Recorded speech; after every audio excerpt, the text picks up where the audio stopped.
우리 주님의 사랑과 평화가 여러분과 함께 하시기를 기원합니다. 오늘 마태복음의 본문의 말씀은 천국에 대한 비유입니다. 비유는 사실 있는 팩트를 얘기하는 것이 아니고 그 속에 있는 의미를 찾아가는 것입니다. 마태복음에 나오는 이 포도원 품꾼의 비유의 이야기가 어떤 의미를 담고 있는가? 아니, 이 비유로 말씀하시는 주님은 우리에게 무엇을 말씀하시고 있는 것인가를 찾아보는 것이죠. 여러 개의 묵상들을 살펴보았는데 그 묵상 중에 하나를 제가 인용하겠습니다. 포도원 품꾼에 관한 이야기는 하나님의 생각과 인간의 생각이 참 많이 다르다고 이야기합니다. 왜냐하면 하나님께서는 존재 그 자체를 이야기하시고 인간은 소유를 이야기하기 때문입니다. 존재는 경계가 없지만 소유는 경계가 있기 마련입니다. 존재는 욕망이 없지만 소유는 끊임없는 욕망 때문에 채우고 또 채워도 늘 아쉬움만 남습니다. 그러니 소유에는 만족함이 없다고 할 수 있습니다. 존재는 굳이 비교하지 않습니다. 왜냐하면 그 자체로 아름답기 때문입니다. 소유는 자꾸만 비교하려고 합니다. 더 많이 가진 것을 가지고 자랑하기도 하고 교만해지기도 합니다. 더 적게 가진 것을 가지고 아쉬워하기도 하고 열등감을 가지기도 합니다. 우리가 소유의 영역에서 조금만 자유로워진다면 세상은 존재하는 것만으로도 충분히 아름답다는 것을 알 수 있습니다. 그러면서 더하기를 하나님은 우리의 능력과 재능에 따라서 사랑을 주시는 것이 아닙니다. 우리가 존재하는 그것만으로도 하나님께서는 사랑을 넘치게 주시는 분이시지요. 이렇게 고백했어요.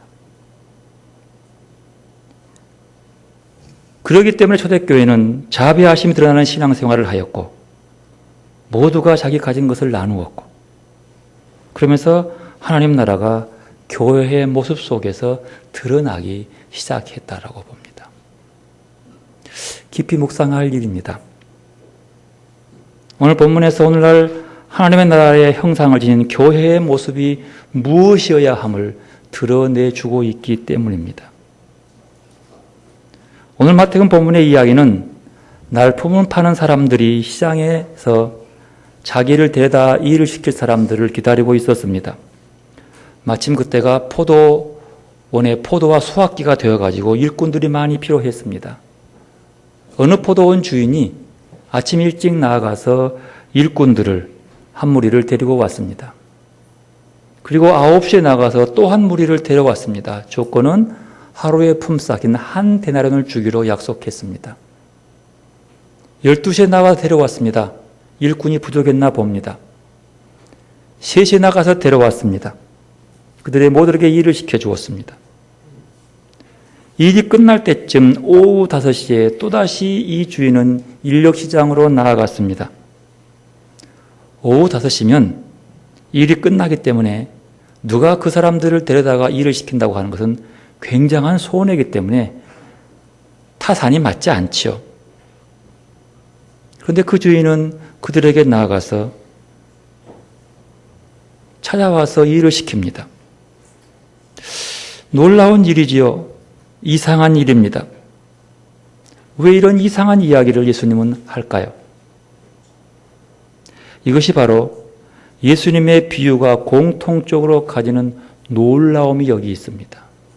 여기서 놀라움이란 서프라이즈.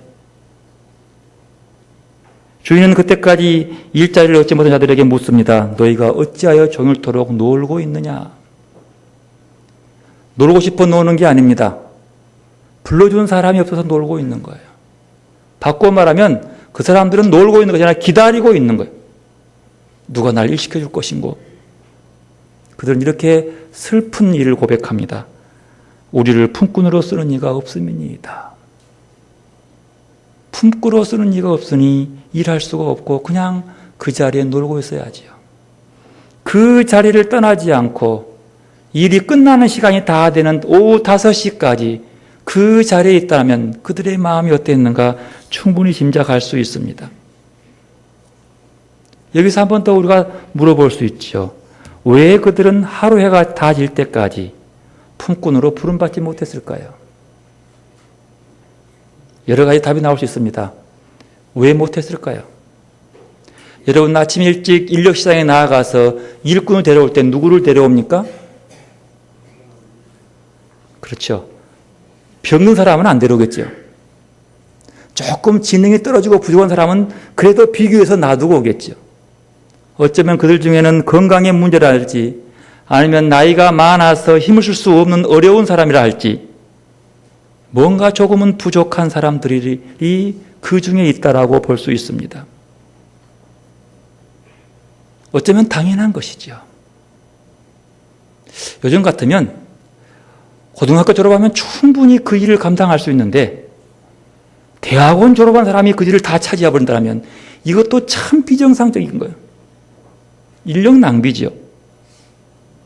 어쨌든 우리의 상식으로 보면 이런 사람들을 데려다가 일을 하는 것은 굉장한 손해입니다.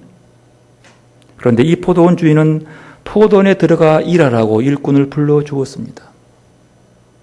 이게 그 5시까지 남아있는 사람들에게는 서프라이즈죠. 놀라운 일입니다. 하루를 공치는 그 시간에 일할 수 있는 기회가 주었다는 그 자체가 복이 아니겠습니까? 이것을 은혜라고 합니다.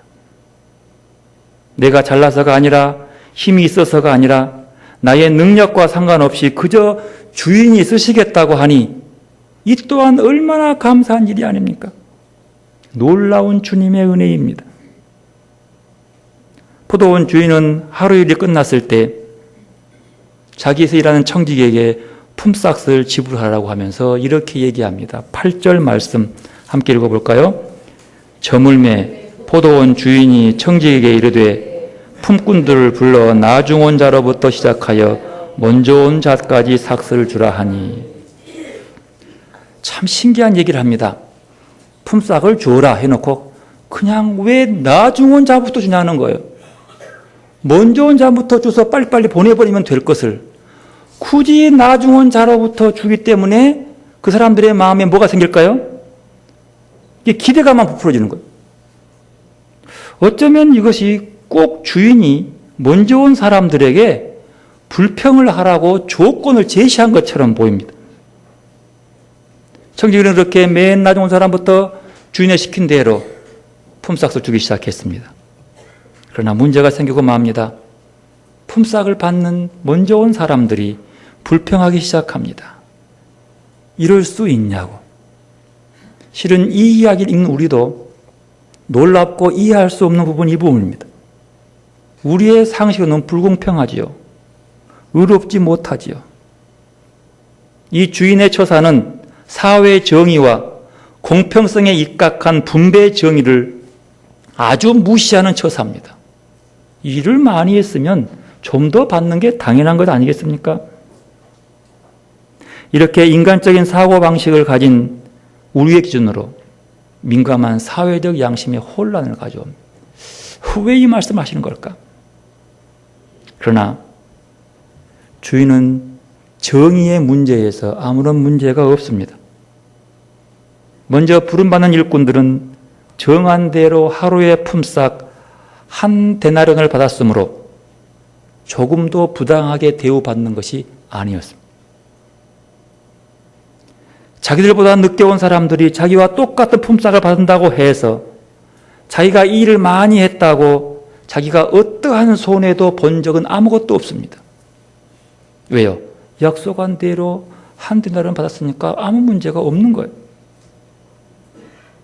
그런데 왜 이들은 반발하고 대드는 것일까요? 여기서 포도원 주인은 분명히 12장 1절에 천국은 하고 나왔으니까 천국의 주인으로 볼 수 있어요. 천국의 주인은 누구요? 하나님인 거죠. 그러면 왜 굳이 이들이 그렇게 불평할 수밖에 없는 것일까? 한번 찾아가 볼 필요가 있습니다. 세 가지로 추론할 수 있는데요. 첫 번째는요, 그들이 이렇게 주인이 품삯을 똑같이 주는 것에 대해서 불평했던 이유는 하나님 나라를 돈을 버는 시장으로 잘못 알았기 때문입니다. 여러분, 하늘나라는요, 하나님 나라의 질서는 경제적 논리와 셈법과는 완전히 다릅니다. 무관합니다. 하늘나라에서는 오직 그리스도의 복음에 합당한 생활, 즉 사랑을 실천하는 것이 목표입니다. 더 나아가서 이 비유는 고용과 소득 분배의 정당성을 말하는 것이 아닙니다. 공산주의를 말하는 것도 아닙니다.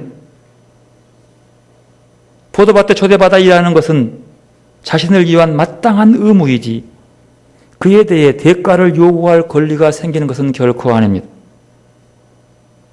하나님의 무조건적이고 한없는 사랑의 관점과 이해타산을 따지는 경제 논리의 이 차이, 이 둘은 영원한 생명과 죽음의 갈림길에 같은 셈이라고 볼 수 있는 거죠. 두 번째 이유는요, 하나님을 자신의 생각 안에 가두려고 했기 때문입니다. 아침 일찍 일 나온 사람은 밭주인이 오후 늦게 온 사람과 똑같이 대우해 준 것에 불만이 있었습니다. 그러나 밭주인이 말합니다. 내 것을 가지고 내 마음대로 주는데 뭐가 문제냐고. 내가 주고 싶어 주는 것인데. 마치 그들은 자신이 주인인 양 착각한 채 자신을 써주인 밭주인의 호의는 잊어버리고 자기 몫을 좀 더 챙기기에 바쁩니다. 원래 자기 몫이 아니라 주인 거지요. 자기가 주인처럼 내가 고생해서 더 많이 주고 이럴 수 없다는 거죠. 그들은 하나님 나라의 밭주인이신 하나님의 사랑을 자기 생각 안에 가두고 하나님을 자신이 획득하고 싶은 물질의 도구로 여긴 것입니다. 자기중심적이고 이기적인 사람이 유치한 자기 기준으로 하나님을 보려고 하면 이렇게 계산적이 됩니다. 주는데 아주 인색하고 주면 준 만큼 되돌려 받으려고 하죠. 그러나 하나님께서는 누구든 성실하게 살아가면 공평하게 당신의 사랑을 나누어 주시기를 원하십니다. 때와 장소, 대상에 구애받지 않으시고 당신 포도밭에서 충실히 일하기만 하면 넉넉한 품삯을 주시는 분이 하나님이십니다. 사랑과 호유와 배려는 그것을 베푸는 사람의 마음에 달려있지 받는 사람의 마음에 달려있는 게 아니라는 거예요. 이것이 하나님의 사랑법이에요. 하나님이 우리에게 사랑을 베풀고 호의를 베푸는 것은 하나님의 마음에 달려있는 것이지 받는 사람의 마음에 달려있는 것이 아니라는 거죠. 세 번째 이들이 불평하는 이유에 대해서는 주님께서 분명히 지적합니다. 그들이 정당하고 아주 정당한 정의로운 대우를 받지 못해서 불평한 것이 아니라 개인적인 시심 때문에 그렇다라고 얘기합니다. 오늘 본문의 말씀 15절에 그 말씀이 나옵니다. 함께 읽어보십시다. 15절. 내 것을 가지고 내 뜻대로 할 것이 아니냐. 내가 선함으로 내게 악하게 보이냐. 이것을 공동번역으로 보면요. 내 것을 내 마음대로 처리하는 것이 잘못이란 말이요. 내 후한 처사가 비위에 거슬린단 말이요. 라고 말하였다라고 기록합니다. 이걸 다른 말로 번역하면요. 내가 후하다고 해서 시기하는 것이요. 이렇게 얘기합니다.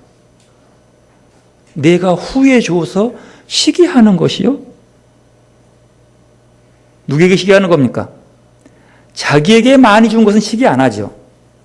자기보다 남에게 더 준 거에 대해 시기하는 거예요. 주인 마음이, 주고 싶은 사람 마음인데. 여기서 시기는 비교에서 비롯된 시기입니다. 아침 일찍부터 그 일꾼들을 주인은 포도밭으로 불렀습니다. 오후 늦게 가서도 그들을 불러서 포도밭에 일하게 했습니다. 시간과 조건의 차별을 두지 않고 그들을 사랑의 밭으로 부르신 겁니다. 따라서 부르심을 받는 사람은 그분의 선과 사랑에 참여하게 되는 것이기 때문에 시기하지 말아야겠죠. 아시시의 성 프란치스코는 이렇게 권고합니다. 주님께서 자기 형제 안에 말씀하시고 이루시는 소원을 보고 그 형제를 시기하면 모든 소원을 말씀하시고 이루어 주시는 지극히 높으신 분 그 자신을 시기하는 것이기 때문에 하나님을 모독하는 죄를 범하는 것입니다. 이래겠어요. 이게 참 중요한 거죠. 하나님께서 사랑을 베푸는 그 자가 나보다 좀 더 받는 것도 아니고 똑같이 받았죠. 참을 수가 없는 거야. 그래서 그를 시기하면 그것이 하나님 모독죄가 된다는 거예요. 여러분, 하나님의 사랑을 베푸는 것에 대해서 내게 주지 않고 남에게 좋다고 배아파하면 그게 하나님 모독죄예요. 이렇게 답이 나오는 거죠. 여기서 배울 점이 있습니다. 우리 모두는 하나님께 주시는 생명과 시간과 온갖 좋은 것들을 이기적이고 자기중심적인 잣대로 저울질하지 말아야 하겠습니다. 오직 하나님의 그 큰 사랑 안에 숨쉬며 살아감에 감사드리는 것이죠. 더 나아가서 다른 이들을 통하여 드러나는 하나님의 선에 대해서 비교하거나 시기하지 말고 오히려 함께 기뻐하고 함께 감사할 수 있어야겠죠. 우리가 이 비유에는요, 하나님의 사고방식을 보여주는 가장 큰 계시 가운데 하나를 내포하고 있다고 볼 수 있습니다. 우리는 가끔은요, 하나님의 사랑을 본받아서 그 사랑을 실천함에 있어서 계산하고 챙기려고 하는 마음이 있어요. 그래서 내가 하나님의 사랑을 실천하면서도 뭔가 더 뒤에서 챙기려고 하는, 하나님에게 복주라고 압력을 넣는 것 같은, 즉 하나님을 도구화시키는 모습이 있는 것이죠. 이런 우를 범해서는 안 되는 거예요. 유대인의 랍비들은 자기가 받을 상을 계산해 가면서 선행 하나하나에 합당한 상이 하나님 앞에서 주어진다고 생각했습니다. 근데 지금 이 비유에서 그것이 아니라고 얘기하고 있는 거예요. 아니라고.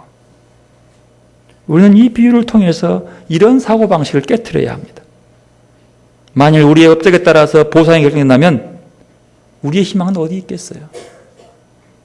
우리는 오후 5시 인생에 불과해요. 우리에게 무엇을 드러내놓고 무슨 업적을 가지고 하나님께 큰 구원을 받겠다고 내놓을 게 있냔 말입니다. 우리의 희망은 바로 거기 있는 것이죠. 오늘띠 포도원 품꾼의 비유를 통해서 우리가 배울 수 있는 또 하나는 하나님이 우리와 함께 하신다는 믿음은 조건 없는 베푸심이 우리에게 있었다는 것입니다. 조건 없는 베푸심, 은혜. 그런데 이상하게도요, 철이 들고 이해타산을 배우면서부터 우리는 이런 것에 이해하지 못하고 상당히 거리가 먼 생각을 하게 됩니다. 노력한 만큼 보상받는 것, 그 사회를 우리는 정의로운 사회라고 합니다. 그리고 우리는 그런 사회를 만들기 위해서 노력하고 애쓰고 이건 정당한 일이지요. 그래서 문제는요, 우리가 이 기준을 하나님과 나와의 관계까지 똑같이 적용하려고 한다는 데 있습니다. 노력한 만큼 보상받는 것 정의로운 당연한 거예요. 그런 나라가 돼야 돼요. 근데 이것은 하나님과의 나와의 관계에서는 그럴 수 없다는 거예요. 내가 노력한 만큼 복을 준 것이 아니라 내가 노력하지 않아도 하나님 나를 구원해 주시는 거예요. 내가 아무것도 안 했는데 예수님 나를 위해 죽었어요. 내가 뭐라고 그랬어요? 이 논리는 하나님 나라에는 통하지 않는 거죠. 우리는 우리가 바친 만큼 복을 주시고 공로를 쌓은 만큼 보상해 주신다고 단정해 버리는 경우가 많습니다. 그래서 10절에 보면요, 먼저 온 자들이 와서 더 받을 줄 알았더니 하면서 투덜대는 말이 나오죠. 왜 이들이 불평했어요? 우리는 분명히 더 받을 줄 알았는데, 이렇게 생각한 거예요. 그런데 바로 이 관점이 하나님과 우리의 정면을 붙이는 관점입니다. 내가 봐도 그래요. 일을 더 많이 했으면 좀 더 줘야죠. 그렇지만 하나님은 그렇지 않다는 거예요. 이것이 하나님과 부딪히는 거예요. 우리는 우리의 관행을 가지고 하나님을 상상하지 말아야 합니다. 예수님에게 배운 대로 믿는 신앙이 진정한 그리스도를 따르는 신앙인의 모습이기 때문입니다. 또한 예수님은 오늘 비유를 통해서 1시간밖에 일하지 않는 일꾼에게 똑같은 은혜를 부어주고 계심을 봅니다. 이것은 이해타산의 사랑이 아니라 조건을 달지 않고 사랑하는 모습입니다. 사람은 일한 시간을 기준으로 사람을 판단하지만 하나님은 그 인간 존재를 그대로 놓고 사랑하시는 거예요. 판단하시는 거예요. 내 모습 이대로. 이것을 은혜라고 하죠. 실용성이나 능력으로 우리를 대하시는 것이 아니라 이 존재 그 자체로 우리를 사랑하신 하나님의 모습이에요. 내 외모나 내 능력이나 내 열심이 아니라 내가 숨쉬는 그 자체로 나를 사랑하시는 그분. 14절 보면 이것이 하나님의 뜻이라고 분명히 말합니다. 14절 함께 읽읍시다. 내 것이나 가지고 가라. 나중은 이 사람에게 너와 같이 주는 것이 내 뜻이니라. 그래서 나는 하나님이요. 하나님 뜻이 뭐예요? 후히 주시는 거예요. 후히 주시는 거예요. 존재 그 자체로 5시까지 일자도 찾지 못하고 하루 보러 하루 먹지 못하는 그 안타까운 40사람들에게 1시간 일 시켜놓고 하루 일당을 주는 후히 주는 거 하나님. 누구 뜻이라고요? 하나님 뜻이라고. 그러면 이것을 불평하는 사람들이 어떤 사람들이에요? 어디서 많이 본 것 같지 않습니까? 내가 더 했는데 하면서 왜 나한테는 안 해주고 많이 들어봤죠? 어디 들어보셨어요? 탕자의 비유에서 죽었다가 돌아온 자식이 너무 좋아서 잔치를 베푸는데 누가? 큰아들이, 그 형이 나는 돈 아끼고 저축하고 하나도 안 까먹었는데 저렇게 재산 다 탕진하는 죄를 위해서 송아지를 잡아줘. 어쩌면 큰아들과 이 사람과 왜 이렇게 닮았는지요. 그 큰아들은 결코 아버지의 그 큰 사랑의 마음을 깨달을 수 없는 겁니다. 하나님은 적게 일한 사람에게는 적게 주시고 많이 일한 사람에게는 많이 준다고 믿는 사람들이 있습니다. 이것은 철저한 자본주의적인 사고방식으로 하나님을 이해하는 방법입니다. 요즘 말하면 자유민주적인 시장, 자유시장 경제의 논리로 하나님을 바라보는 거예요. 아니, 그 안에 하나님을 가두어 버립니다. 우리의 이념 안에서 하나님을 가두어 버리면 안 되는 거예요. 하나님이 그럼 뭐예요? 그것은 바로 그래서 내가 만든 하나님이 되는 거예요. 내가 하나님을 만들어 이렇게 되겠지라고. 바리새인들처럼요. 오늘 또 그렇게 믿어야 한다고 가르치는 한심한 사람들이 참 많이 있습니다. 그러면 오늘 본문이 우리에게 말씀하게 하는 것이 무엇입니까? 하나님은 우리가 몇 시간 일했냐를 보시지 않고 그가 얼마나 힘겨우냐를 보고 계십니다. 얼마나 능률이 있느냐를 보시지 않고 살아있는 존재 그 자체를 보십니다. 나의 공과의 여부에 상관없이 하나님은 우리에게 은혜를 선물로 줍니다.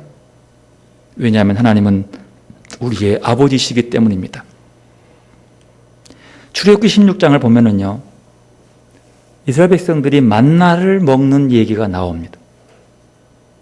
그럴 때 만나를 누가 먹었냐 살펴보니까 하나님은 당신 마음에 드는 사람만 만나를 먹여주지 않았습니다. 당신 만나를 먹은 사람 중에는요, 끊임없이 모세와 아론을 향해서 원망과 불평을 늘어놓고 급기야 하나님까지도 원망의 대상으로 삼았던 자들입니다. 하나님은 그들에게 만나를 먹으셨습니다. 심지어 그들은 영원한 생명을 위해서 죽음의 땅 애굽에서 건져내시고 죽음의 바다 홍해에서 그들을 살려준 그 하나님, 목마를 때 먹을 물을 주어서 살게 하시는 그 하나님을 그분 앞에서 차라리 우리가 애굽에서 죽었더라면 좋았을 것을, 광야에 죽었으면 좋았을 것을 이렇게 고생을 시키냐고 발버둥치는 그들에게 참 얄밉고 속상하지만 그래도 그들에게 차별 없이 만나를 먹으십니다. 더 놀라운 것은 하나님에게 온전히 순종하고 말씀대로 따랐던 모세와 아론이 먹는 만나와 원망과 불평만으로는 그들이 먹는 만나가 질적으로 똑같다는 거예요. 영양분 계산해보니 똑같아. 먹는 양도 큰 차이 없어. 하루 먹을 것만. 하나님은 누구에게도 그렇게 모세와 아론에게도 차별하지 않으시고 불평하되고 똑같은 은혜예요. 차별하지 않습니다. 이것이 하나님의 기준입니다. 차별 없는 분. 그래서 하나님의 은혜는 누구나 차별하지 않고 주시는 겁니다. 우리는 그 은혜를 알아야 합니다. 놀라운 그 은혜 말입니다. 나에게 베푼 그 은혜가 내가 무슨 자격이 있어서 그렇게 받았는지 따져볼 필요가 있습니다. 모두가 그러죠. 나 같은 죄인 살리신 그 은혜 고마우라고. 나 같은 자를 쓰셔서 이렇게 먹고 마시며 지금 이 자리에서 예배하고 있음을 그저 감사할 따름 아니겠습니까? 그런데 말입니다. 내가 판단할 때 나보다 모자란 사람이 나와 똑같은 은혜를 입었거나 나와 비슷한 처지의 신앙인이 나보다 더 큰 은혜를 입었다고 생각되면 왜 그렇게 배가 아프고 시심이 생기는지, 다른 건 다 이해가 되는데 나랑 같은 처지 사람이 나보다 훨씬 축복을 많이 받은 것 같아. 배가 아파 잠이 안 와. 왜 그러는 걸까요? 왜 그러는 걸까요? 나와 비슷한 사람이, 나와 비슷한 교회 봉사하고 열심인 사람이 나보다 더 잘 되는 모습이 왜 그렇게 속이 상할까?